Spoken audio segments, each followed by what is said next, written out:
C'est le cas d'Arnaud Brival, un Français originaire de la Côte d'Azur, diplômé d'un master de gestion environnementale.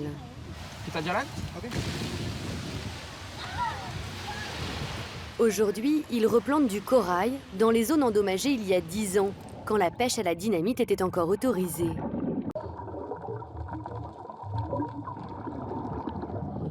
Arnaud, avec l'aide d'Eddy, un ranger du parc marin, attache des fragments de corail sur des structures métalliques, comme des boutures.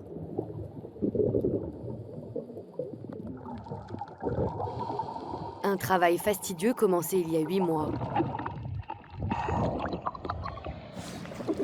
Et donc, à entendre parler du corail qui dépérit partout dans le monde, voir ça, là, ça fait du baume au cœur, quoi.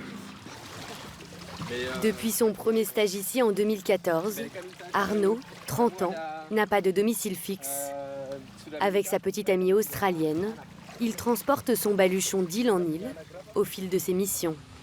Comment on gagne sa vie quand on fait ce que vous faites là?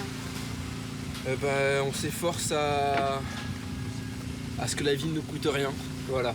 Sinon, pour l'instant, c'est d'amour, d'eau fraîche et de passion, quoi, vraiment. Vous dormez où ce soir? En attendant d'obtenir un visa de travail et d'être embauché pour ses missions, ce nomade écolo compte sur la débrouille et le réseau français de l'archipel.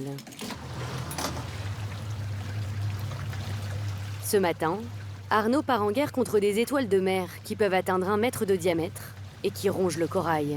Donc ouais, ça c'est un mélange d'eau et de vinaigre, tout simplement.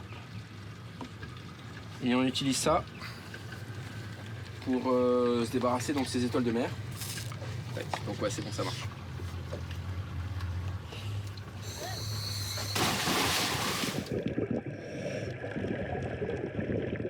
Arnaud tue ces monstres marins en leur injectant du vinaigre dans l'estomac. Ces étoiles dévorent 1 mètre carré de récif par semaine. Depuis 2 ans, elles prolifèrent anormalement dans la région. Le réchauffement de la mer et le rejet des eaux usées seraient en cause.